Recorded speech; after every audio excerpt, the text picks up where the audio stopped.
So yesterday we posted a article on cortisol and adrenal fatigue, and we got a lot of comments back just around about just what to do around that. And it's probably one of the most important parts of what I do in my clinical work in helping mothers recover with postnatal depletion is around really helping support their cortisol back to sort of normal levels. And so when we kind of break down what cortisol does, and it's how it gets affected by pregnancy and the postnatal period. Cortisol, it's possibly one of the most important hormones the body produces. It has direct input into 20% of your genetic expression, so your genes expressing themselves. So no other thing out there can have such a profound effect on how your genes operate. And a lot of people call cortisol the stress hormone. No, I don't think that's even does it justice. I tend to call it the meet and greet, the demands of the day hormone. Some people call it the Goldilocks hormone. You don't want it too high, you don't want it too low, you don't want it too soft, you don't want it too hard. No. So you want it just right. And I often talk about the board meeting of hormones, and on that board meeting, cortisol is the COO, Chief Operations Officer. So what that means is after thyroid has set the budget for how much energy the body can spend, cortisol comes along and goes, okay team, let's go spend some money. And it kind of gives us our sense of vitality. If we have too much cortisol, we can feel quite anxious, quite rattled. And if we have too low cortisol, we can feel quite flat, and also feel quite really our motivation and our ability to be able to meet those challenges gets really affected. So what happens during pregnancy is the placenta starts making lots of cortisol. This is part of the pregnancy glow. Cortisol levels, third trimester, might go up to 3 times what a mother would normally experience outside of a pregnancy. So lots of cortisol in her system. With the birth of the placenta, cortisol drops down very low. And we know that the baby blues, part of that is related to really low cortisol, low estrogen as well, and a lot of the confinement, 4 to 6 weeks of deep rest, really that's about trying to get cortisol back on track. So any stress, any trauma, doing too much activity in that early time can really affect cortisol coming back online.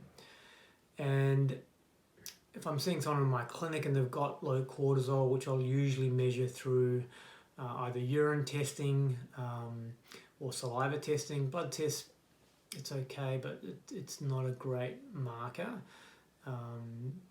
Blood tests are usually for picking up disease states, which we're not really talking about. We're talking about underfunction.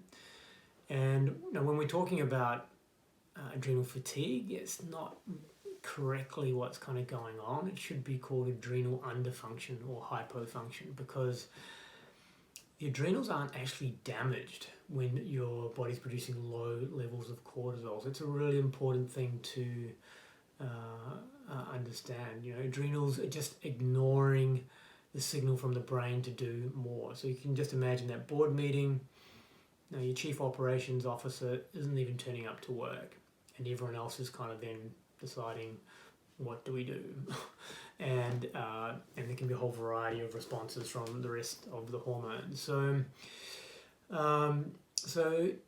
let's say we're in the clinic and we do a 24-hour urinary cortisol, which is looking at free cortisol. We're doing saliva hormone testing 4 times during the day, or urine testing 4 times during the day, and we're seeing a really kind of flat curve. Or we're seeing a flat curve with then a high rise in the evening. So these are typical patterns that we might see. What do we do about that? So number one, you can't, if you're not, is sleep. If you're not sleeping well, it's really hard to correct cortisol. And so this is why we're often talking about trying to optimize sleep. It's not about getting perfect sleep, but you need to get enough sleep. Even if it's broken, we can always improve things and micro naps during the day, but we have to make it a priority. Another thing that's quite important, especially in those early months postnatally, is this sense of safety as well. So if a mother is not feeling safe, if she's feeling just very, there are a lot of demands, a lot of stresses, that's going to really affect the ability of her cortisol to come back online. The next thing I really look at is then trying to manage stress. And again, coming back to this idea that we're designed for stress on, stress off, stress on, stress off. We do really well with that dynamic. Mothers, and many of us really just have stress on, stress on, stress on. And that stress off button doesn't really even get engaged, even when we're sleeping sometimes. So the body does not do well with that dynamic month on month on month. So when I'm talking about stress management, I'm actually talking about engaging the relaxation response. It's such an important thing to do, and to when we are relaxing, that we're really able to kind of dive into that sort of space. And it's essentially what we're trying to do is just recalibrate the nervous system. So you'll hear me always talking about having a practice, and for me it's a practice for the nervous system. Just like we brush our teeth, we have a dental practice. We brush our teeth every day for our dental health, not because our teeth are going to fall out tomorrow if we don't brush our teeth, but it's because we're looking at the longer term. A nervous system practice, I think, is the same. Brushing our teeth feels good, it feels odd if we don't do it. A nervous system practice should feel good, and eventually with time should feel odd when we haven't done it. And there are many different types of nervous system practices. It can be anything from a guided body awareness meditation like yoga nidra. It can be a gratitude practice. It can be a meditation. Usually there's an element of breath awareness. I think that's a really, really important part of it, because our breath is our way we can get access to our autonomic nervous system, our automatic nervous system, all those things that are not usually under our conscious control in terms of gut function and blood pressure and heart rate. With breath, we can actually access that nervous system, and that then feeds into the brain. And if there are signals coming from the autonomic nervous system that everything's okay, then the brain literally thinks everything's okay. If there are lots of signals from the autonomic nervous system that things aren't okay, and we're breathing rapidly, or we're breathing in a stress pattern, we're rushing around without the relaxation, all those signals are telling the brain things aren't okay, and so the brain just responds with those messages in mind. And I think it's a great thing to really explore. What does that practice look like for you? It doesn't have to be the same every day. There can be some variety. It should be fun, ideally, and we're looking at the long term. Sometimes people find walking is quite meditative. Breath awareness, that can be a practice as well. I'm always liking hearing from my clients things that they find that are useful for them. So it's not like this is the way to do it, but I think it's really important to actually know this is why you're doing something, and then really be mindful how you're doing it, and then making sure that nothing is interrupting that wherever possible. So relaxation, super important. And then other things I'll often talk about are supplements, and within supplements, I talk about herbs that are super important. There's quite a lot of research on these adaptogenic herbs.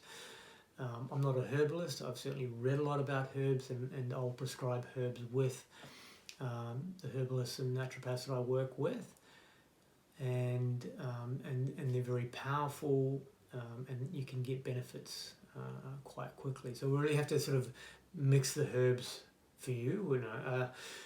What's your sleep like? what's your nervous system like, how stressed are you, how poor is your energy, and what is your energy pattern during the day. So there's some considerations. And then, are you breastfeeding, or are you actually pregnant or thinking about pregnancy? These things can be quite important as well in deciding which herbs that you do. I'll typically do herbs for a 6-week period with review. And it can be really amazing how within a week or two, getting really strong benefits. And what's interesting about adaptogenic herbs is that they can help regulate high cortisol and low cortisol. So that's what the term adaptogenic means. And the research goes back many decades, looking at these sort of herbs. So it's not like they're not well studied. They actually are really well studied. I often like using vitamin C short term, usually 4 grams a day. That can really help with adrenal function in the short term. And if you've got high cortisol, then we'll often use a phosphatidylserine, which is just a very special fatty acid found in nature, and that can really help the brain talking to the adrenal, the HPA axis. So, we don't do that for very long either. That will be anywhere from 2 to 6 weeks, depending on what the results are showing. Some of my favourite herbs, ashwagandha, tulsi. If you're not breastfeeding, shatavari I really like. And then we've got herbs like rhodiola. Some of the ginsengs can be fantastic. Romania and many more. So it's a really very powerful world to explore, and more research than most people realise. Other things to really consider in terms of helping your adrenal function, exercise and activity, and again Goldilocks, so you can do too much exercise or too little activity, and so it's just trying to get that sweet spot. And being active is actually what it's about. It's not about going to the gym and getting your heart rate up. It's around really starting to just use your muscles, get some oxygen around, and you can get most of those benefits that way. And so if you can manage 5 times a week, 30 minutes of brisk walking, you're getting most of those adrenal cardiovascular benefits. And the definition of a brisk walk is where you can barely hold a conversation with the person that you're walking with. So you're just talking in sharp sentences. So again, and you don't need to be doing anything too demanding to your system, but again, just that regularity. A couple other things just to sort of consider. So the use of light. Part of what dictates our cortisol rhythm.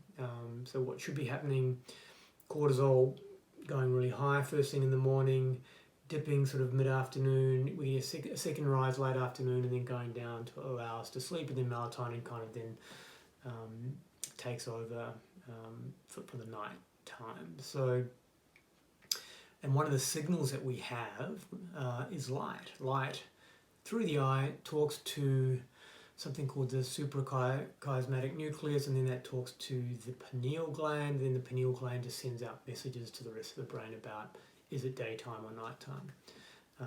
Sounds simple, it's very easily disrupted, and this is why junk light, blue light at the wrong time of the day can really upset things.